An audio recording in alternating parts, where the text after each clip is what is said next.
찬양 대단히 감사합니다. 옆에 분들과 인사 나누시겠습니다. 잘 오셨습니다. 사랑합니다. 축복합니다. 그리고 한마디 더 위에 건강하십시오. 네, 많이 덥습니다. 건강한 모습들을 뵈니까 너무나 좋습니다. 우리는 지난 시간에 2번에 걸쳐서 하나님께서 기뻐하시는 교회, 또 하나님이 기뻐하시는 성도에 대해서 함께 나누었습니다. 하나님께서 기뻐하시는 교회는 어떤 교회였습니까? 성장하는 교회를 하나님께서 기뻐하십니다. 성장하지 않는다는 것은 죽었다는 뜻입니다. 살아있는 것은 다 성장을 합니다. 그래서 하나님께서 기뻐하시는 교회는 살아있는 교회, 성장하는 교회입니다. 또 하나님께서 기뻐하시는 교회는 섬기는 교회입니다. 교회가 크기를 원하고, 교회가 성장하기를 원하고, 교회가 부흥하기를 원하는 이유는 잘 섬기기 위해서입니다. 교회가 커졌는데 섬기지 못하는 것은 하나님 뜻과는 반대되는 그런 교회입니다. 그러므로 하나님께서 기뻐하시는 교회는 잘 섬기는 교회입니다. 하나님께서 기뻐하시는 교회는 선교하는 교회라고 했습니다. 우리 주님은 무엇보다도 영혼 구원에 관심이 많으셨습니다. 그리고 그것을 가장 중요하게 생각하셨습니다. 그래서 예수님께서는 승천하시기 전에 우리들에게 선교를 부탁하셨습니다. 세상 끝까지 내 증인이 되라. 그것이 예수님의 명령이면서 부탁입니다. 그래서 하나님께서 기뻐하시는 교회는 선교하는 교회입니다. 하나님께서 기뻐하시는 성도에 대해서도 함께 나누었습니다. 하나님께서 기뻐하시는 성도는 하나 되는 성도입니다. 자신을 겸손하게 내려놓고 옆에 있는 성도들과 하나 되는 성도를 하나님께서는 기뻐하십니다. 예수님의 소원도 우리가 서로 하나가 되는 것이었습니다. 그래서 예수님은 우리가 서로 하나 될 것을 위해서 하나님께 기도하셨습니다. 우리가 서로 하나가 될 때 온전해지기 때문에 그렇습니다. 우리가 온전해져야만 교회가 온전해지고, 교회가 온전해질 때 비로소 교회의 머리가 되시는 우리 주님께서 영광을 받으실 것입니다. 하나님께서 기뻐하시는 성도는 하나가 되는 성도입니다. 오늘은 하나님께서 기뻐하시는 삶, 어떻게 살아야 하나님께서 기뻐하실까? 그 하나님께서 기뻐하시는 삶에 대해서 함께 생각해 보려고 합니다. 하나님을 믿는 성도로서 어떻게 살아야 하나님께서 기뻐하실까요? 그렇게 물어보면 수없이 많은 대답들이 있을 것입니다. 물론 그 모든 대답들이 정답입니다. 오늘은 그 중에서 하나를 고르자는 얘기가 아니고 그 모든 답을 포함하는 어떤 답이 있지 않겠는가라는 것입니다. 오늘은 말씀을 통해서 그 답을 함께 찾아보기를 원합니다. 우리가 하나님의 자녀로서 성숙한 신앙생활을 하기 위해서는 어떻게 살아야 하는지 우리는 이미 다 알고 있습니다.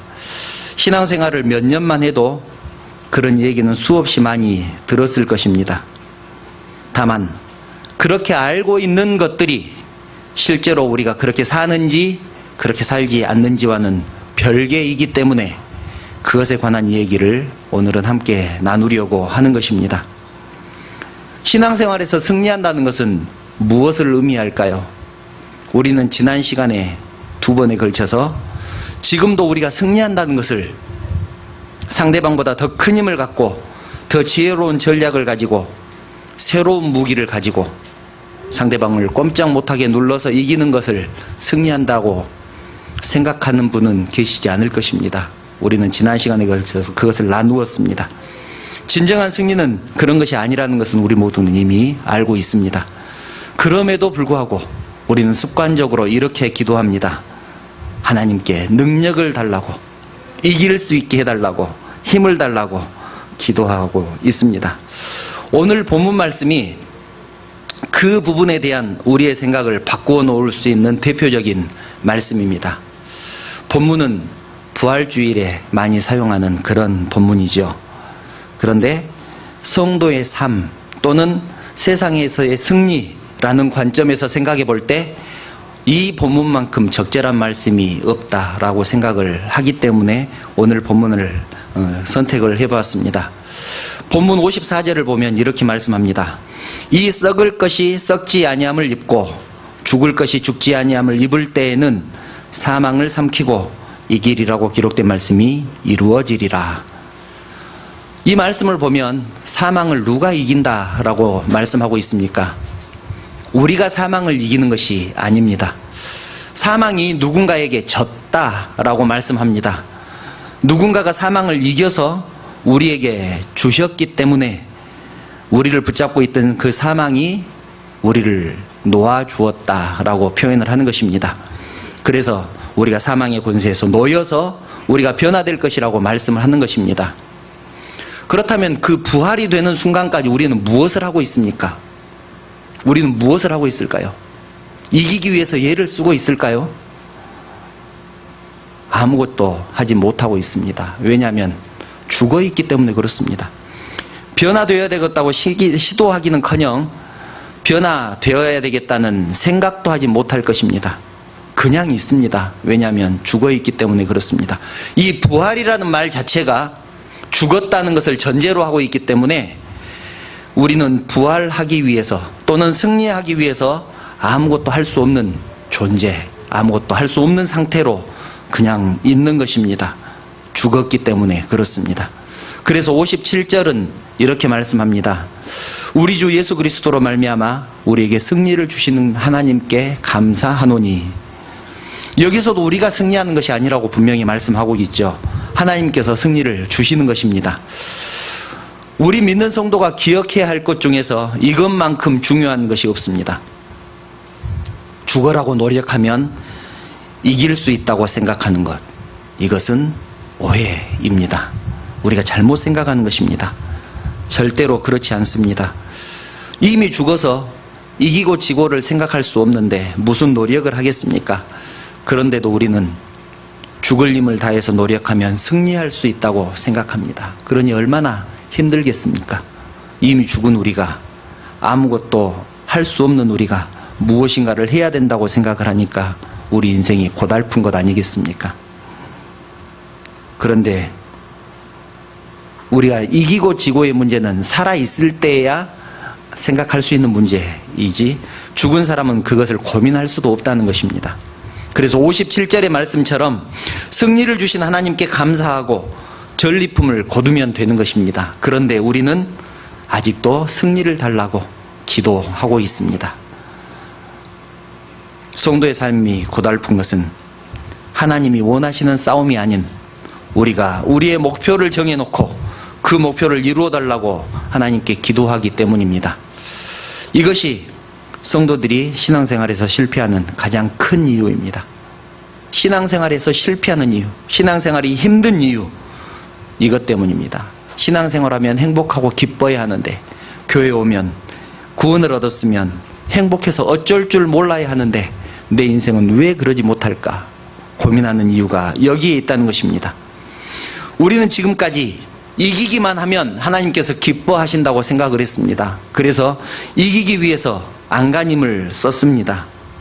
나는 왜 이렇게 살까? 나는 왜 이렇게 죄투성이일까? 나는 이렇게 생각하는 것이 못된 것만 생각할까? 그래서 자신을 괴롭히고 그러지 않기 위해서 무던히 애를 쓰지 않았습니까? 그러나 그러지 마시라는 것입니다. 이기고 지고는 그리 중요하지 않습니다. 그러면 무엇이 중요할까요? 하나님의 군사로 싸우느냐, 하나님과 상관없이 싸우느냐, 이것이 중요합니다. 즉 내가 하나님의 군사냐 아니냐가 더 중요하기 때문에 하나님의 군사로 또 주의 백성으로 남기 위해서 죽을 힘을 다해 싸워야 되는 것입니다. 내 신분을 얻기 위해서, 이기기 위한 싸움이 아니고 하나님의 군사가 되기 위한 싸움, 그 싸움을 싸워야 되는 것입니다. 그런데 우리는 그것과 상관없이 싸움의 결과만 생각했습니다. 내가 하나님 편에 서 있지도 않으면서 하나님께서 나에게 승리를 주실 것이다, 내가 하나님의 영광을 위해서 살아야 되겠다, 그렇게만 생각을 하고 내 노력으로 안간힘을 썼으니 얼마나 힘들겠느냐라는 것입니다. 하나님의 군사가 아니라면, 내가 만약 하나님의 군사가 아니라면 그 싸움에서 이겼다고 하나님께서 기뻐하시겠습니까? 이것이 성도들이 신앙생활에서 실패하는 가장 큰 이유입니다. 오늘 본문이 그것을 말씀해 주고 있습니다. 우리의 인생, 우리의 마음이 하나님을 향해 서 있지 않다면 지금 우리가 싸우는 싸움은 누구의 싸움이겠습니까? 하나님께서 싸우라고 하신 싸움입니까? 아니면 내가 결정한 싸움입니까? 내가 정해놓은 목표를 이루기 위해서 싸우는 싸움 아니냐라는 것입니다. 하나님이 싸우라고 하신 그 싸움을 싸울 것인가? 다시 말해서 하나님의 뜻을 위해서 살 것인가? 우리의 싸움이 어떤 싸움인지가 결정되는 것입니다. 지난 시간에도 우리가 나눴습니다만 이런 결정을 할 때, 이런 것을 고민을 할 때 끝없이 괴롭히는 질문이 이런 것이었습니다. 하나님, 그렇게 살다가는 하루도 못 버팁니다. 나는 무엇을 먹고 살아야 됩니까? 나는 무엇을 입고 살아야 됩니까? 그래서 거기에 대한 답도 지난 시간에 나누지 않았습니까? 공중의 새를 봐라. 심지도 않고 거두지도 않고 창고에 모아들이지도 않고, 그렇지만 너희 하늘 아버지께서 기르시지 않느냐? 너희는 이것들보다 귀하지 아니하냐? 하나님께서 오죽 답답하시면 이렇게 말씀하시겠습니까?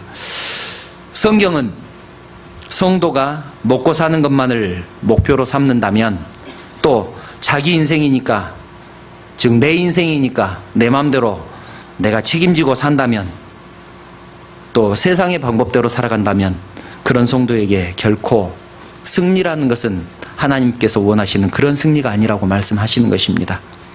하나님이 명령하신 싸움을 싸우는 성도들은 그 싸움의 결과를 자신이 책임지지 않아도 됩니다. 하나님께서 맡겨주신 일이기 때문에 그렇습니다. 내가 책임지지 않아도 되니까 얼마나 마음 편하게 살 수 있겠습니까? 그래서 하나님께 모든 것을 맡길 때 내 영혼은 편하다, 이런 고백을 할 수 있는 것입니다.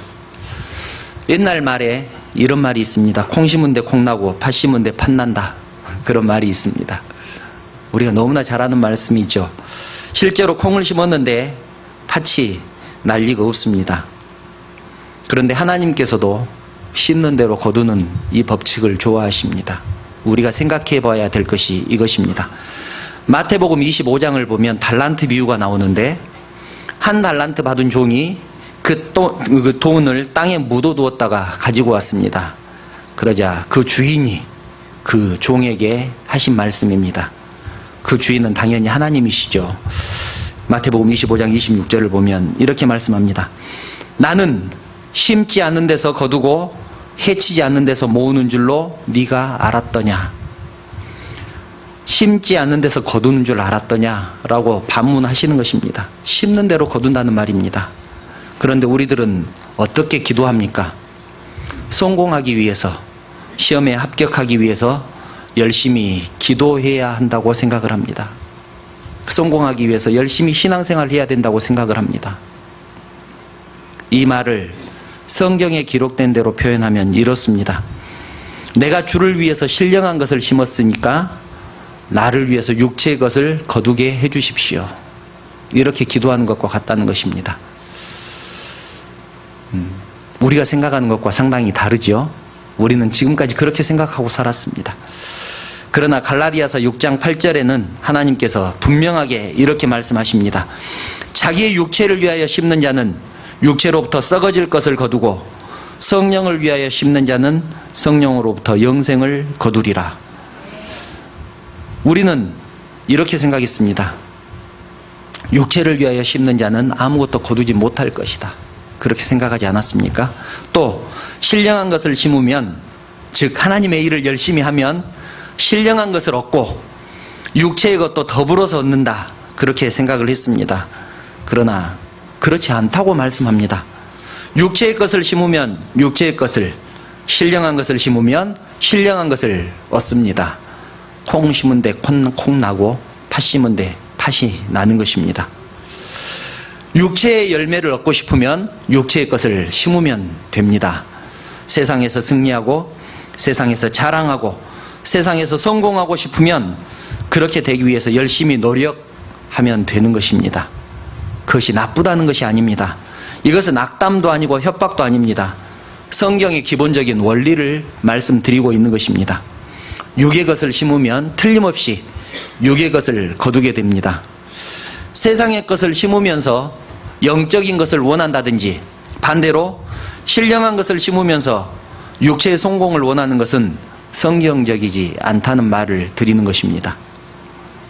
성경에서 썩어질 것이라고 하니까 못된 것을 거둔다고 생각하기 쉬운데 그런 의미가 아닙니다. 여기서 썩어질 것이라는 것은 이런 의미입니다.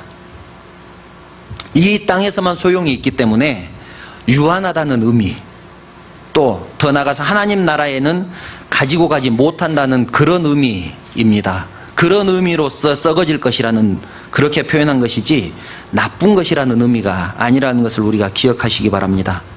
만약 그렇지 않다면 성공한 사람, 건강한 사람, 합격한 사람, 돈 많은 사람은 모두 썩어질 것들만 잔뜩 가지고 있는 사람이겠습니까?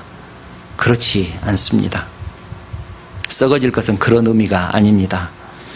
반대로 성령으로 심으면 영의 것을 거두게 될 것입니다. 금방 읽은 성경 말씀대로라면 영생을 거둔다는 뜻입니다. 그래서 우리가 아동부 때 배웠던 찬양이 정말로 진리인 것 같습니다. 돈으로도 못 가요, 하나님 나라. 잘생겨도 못 가요, 하나님 나라. 거듭나면 가는 나라, 하나님 나라.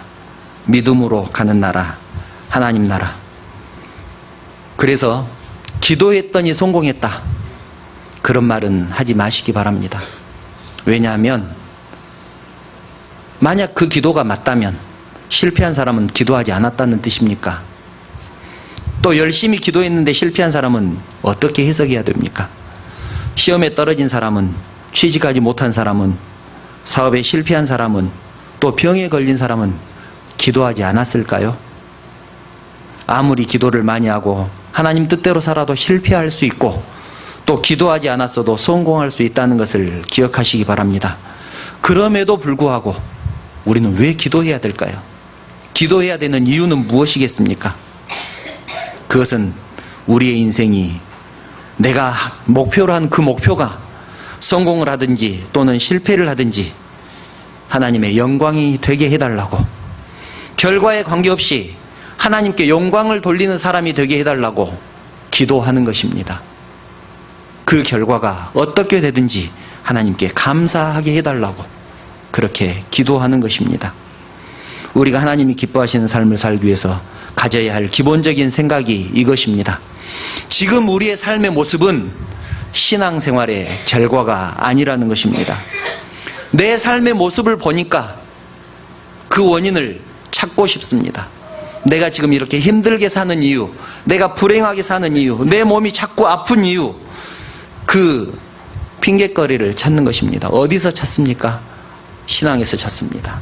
내가 신앙생활을 잘못해서 내가 아픈 거야. 내가 신앙생활을 잘못해서 실패한 거야. 내가 신앙생활을 잘못해서 시험에 떨어졌어. 그렇게 하나님 핑계를 대는 것입니다. 그러니 아프신 분들, 실패하신 분들, 신앙생활을 잘못해서 그런다고 생각하지 마시기 바랍니다. 그래서 갈라디아서 6장 9절 말씀은 이렇게 말씀합니다. 우리가 선을 행하되 낙심하지 말지니 포기하지 아니하면 때가 이름에 거두리라. 선을 행하되 낙심하지 말지니 라고 말씀하는 이유가 무엇입니까? 신앙생활을 제대로 해도 낙심할 때가 있을 것이라는 것입니다. 신앙생활을 제대로 해도 실패할 수 있다는 것입니다. 그런데 그러지 말라는 얘기입니다. 내가 실패했다고 낙심하지 말아라. 신앙생활 제일 잘못해서 그런 것 아니다, 그런 뜻입니다. 주의 뜻대로 사는데 낙심하게 된다고 말씀하는 것이 놀랍지 않습니까? 우리는 어떻게 생각했습니까?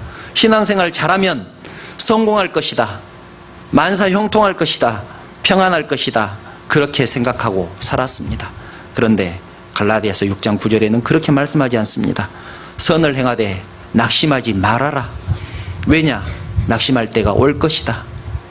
실망할 때가 올 것이다. 실패할 때가 올 것이다. 그러니 낙심하지 말고 포기하지 말아라. 때가 이르면 거둘 것이다. 사람들은 힘든 일이 생기거나 불행이 닥치면 녹두리처럼 말을 하지요. 내가 전생에 무슨 죄를 지었기에 그런 말 하지 않습니까? 우리 어르신들 많이 하셨죠? 내가 전생에 무슨 죄를 지었기에, 내가 전생에 지은 죄 때문에 지금 불행이 닥쳤다는 것입니다. 이것은 철저한 인과응보적인 기복주의 신앙입니다. 하나님을 믿는다는 성도들이 그렇게 말을 하면 되겠습니까? 우리는 신앙을 지금까지 거꾸로 배우고 거꾸로 가르치고 그렇게 살아왔습니다. 하나님이 만유의 주인이시고 세상을 다스린다는 의미로 복 주시는 하나님, 나의 필요를 채워주시는 하나님이라고 가르치고 그렇게 생각하는 것은 옳습니다. 그런데 우리가 평소 때는 기도 한 번도 하지 않으면서 무엇인가 필요할 때, 내가 아플 때, 내가 기도 제목이 생겼을 때만 기도하지 않았습니까? 우리의 필요를 채우기 위해서 하나님이 필요했습니다. 그런데 그것은 옳지도 않을 뿐만 아니라 신앙생활을 참 불행하게 하는 그런 신앙생활입니다. 그래서 내 앞에 어려운 일을 당하게 되면 무엇인가 잘못한 일이 있어서 그런 일을 당했다, 그렇게 생각하고 살았습니다. 내가 잘하면 복을 받아서 성공하고 출세하고 합격하고 건강하고, 반대로 내가 못하면, 내가 죄를 지으면 실패하고 떨어지고 병 걸리고, 만약 그렇다면 은혜라는 말이 우리와 무슨 상관이 있습니까? 내가 잘해서 얻는 것이라면 그것이 무슨 은혜이겠습니까? 잘못했음에도 불구하고 하나님께서 주셨기 때문에 그것을 은혜라고 할 수 있는 것 아니겠습니까? 하나님을 믿는다는 것은 구원의 원리를 알았다는 말이고, 하나님의 은혜를 깨달았다는 말이고, 그리고 구원의 기쁨과 감격 속에서 산다는 말입니다. 그래서 오늘 말씀의 키포인트가 여기 있습니다. 구원의 기쁨과 감격과 감사가 커지면 내 앞에 아픔과 괴로움이 닥치지 않는다는 말이 아니라, 내 앞에 아픔과 괴로움이 닥쳐도, 그런 일이 내 앞에 놓여 있을지라도 실망하거나 좌절하지 않게 된다는 것입니다. 구원의 기쁨이, 그 감사와 감격이 너무 크기 때문에 그렇습니다. 그런데 구원의 기쁨과 감격 속에서 살지 못한 사람은 내 앞에 있는 작은 어려움과 고난이 얼마나 크게 느껴지겠습니까? 그래서 구원의 기쁨과 감격 속에서 사는 사람은 세상의 고통과 불행이 나와 상관없는 그런 삶을 살게 되는 것입니다. 우리가 기억해야 될 것이 이것입니다. 내가 신앙생활을 잘해도, 내가 구원의 기쁨과 감격과 감사 속에서 산다고 할지라도 내 앞에 어려움은 있을 것이다. 그러나 그것이 아무것도 아닌 일이 될 것이다.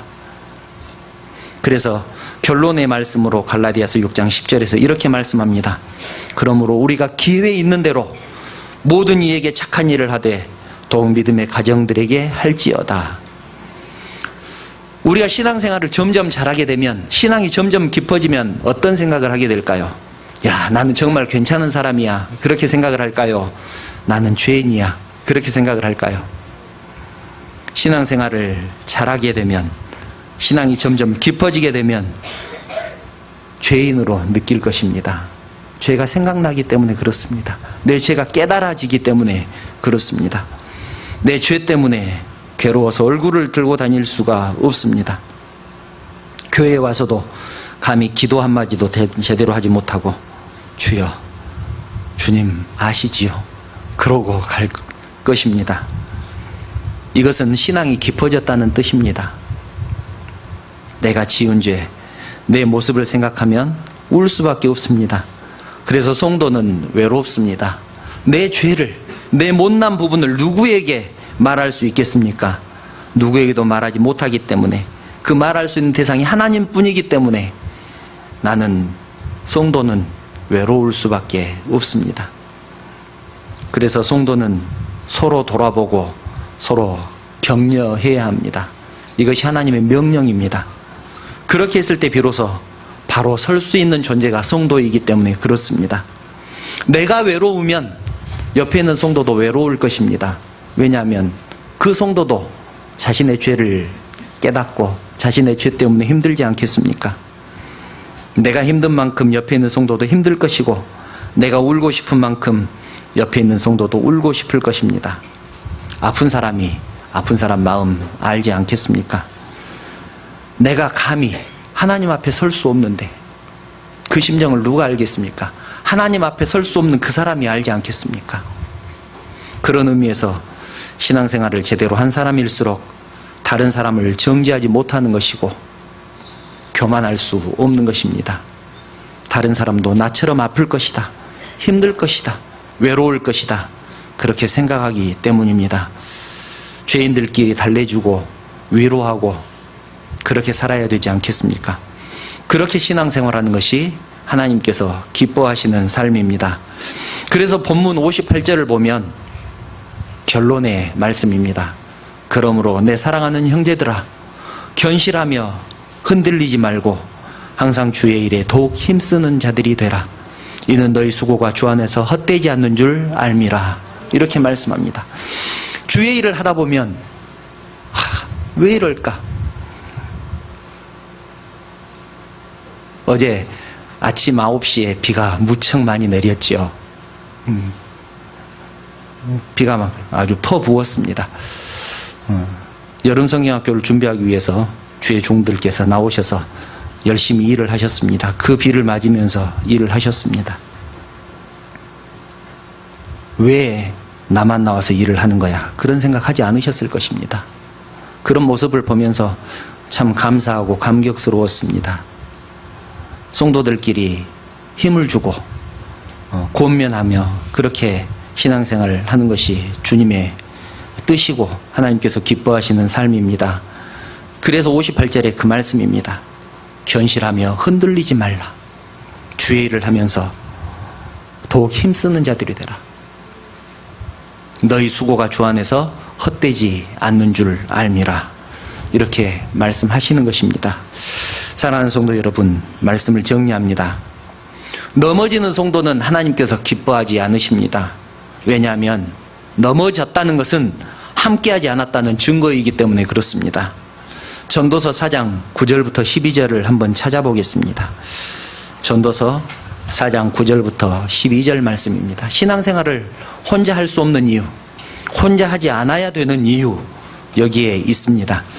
9절부터 12절 말씀 좀 길지만 한 목소리로 함께 읽어보겠습니다. 시작. 두 사람이 한 사람보다 나음은 그들이 수고함으로 좋은 상을 얻을 것임이라. 혹시 그들이 넘어지면 하나가 그 동물을 붙들어 일으키려니와 홀로 있어 넘어지고 붙들어 일으킬 자가 없는 자에게는 화가 있으리라. 또 두 사람이 함께 누우면 따뜻하거니와 한 사람이면 어찌 따뜻하랴. 한 사람이면 패하겠거니와 두 사람이면 맞설 수 있나니 세 겹줄은 쉽게 끊어지지 아니하느니라. 아멘. 내가 옆에 사람을 도와준다고 또 옆에 사람에게 힘이 돼야 되겠다고 그렇게 생각하지 마시기 바랍니다. 그렇게 생각할 필요 없습니다. 내가 해줄 수 있는 것은 함께 있어주는 것, 함께 해주는 것 뿐입니다. 그러면 저절로 힘을 얻을 것입니다. 그래서 신앙생활은 혼자 하면 안 되는 것입니다. 그러니 집에서 혼자 텔레비전 보시고 텔레비전 보면서 예배드릴 생각하지 마시고 기독교 방송 보면서 교회가 그 교회지 그렇게 생각하지 마시라는 얘기입니다. 혼자 텔레비전 보면서 또 인터넷 방송으로 예배드릴 생각하지 마시기 바랍니다. 혼자 있어 넘어질 때 일으킬 자가 없으면 그 사람에게 화가 있을 것이라고 분명하게 말씀합니다. 또 한 사람이면 패할 것입니다. 그러나 두 사람이면 12절 말씀에 두 사람이면 맞설 수 있다. 세 겹줄은 쉽게 끊어지지 않는다. 그렇게 말씀합니다. 성도는 서로 의지하고 도와주는 그런 존재입니다. 하나님께서 그렇게 만드셨습니다. 서로 곁에 있어서 서로에게 위로가 되고 도움이 되는 성도들 되시기를 축원합니다. 그래서 험한 세상이지만 살아갈 때 넘어지지 않고 승리함으로 하나님께서 기뻐하시는 삶을 살아가는 사랑하는 성도들 되시기를 간절히 축원합니다. 기도드리겠습니다. 거룩하신 하나님, 하나님의 은혜를 진심으로 감사를 드립니다. 38년 전에 이 동산에 우리 교회를 허락하시고 함께 하나님을 섬기며 함께 신앙생활할 수 있는 교회 공동체로 세워주신 것을 진심으로 감사를 드립니다. 저희들 하나님께서 기뻐하시는 삶을 살기를 원합니다. 험한 세상 살아갈 때 주의 군사로서 선한 싸움을 싸우게 하여 주시옵소서. 하나님께서 우리를 하나로 묶어주셨사오니 하나가 되게 하셨사오니 서로를 용납하게 하시고 서로에게 위로가 되며 서로에게 힘이 되는 성도들 되게 하여 주시옵소서. 때로는 힘들고 어려운 일이 우리 앞에 닥칠 것입니다. 그럴 때 함께 있어주는 성도, 곁에 있어주는 성도 되게 하여 주시옵소서. 그런 때마다 함께 하시는 하나님을 의지하게 하시고 하나님만을 바라보며 힘을 얻고 용기를 얻는, 그리고 믿음의 공동체, 사랑하는 성도들 되게 하여 주시옵소서. 그래서 사람을 기쁘게 하는 성도가 아니라 하나님을 기쁘시게 하는 성도들 되기를 원합니다. 거룩하신 예수님의 이름으로 기도드리옵나이다. 아멘.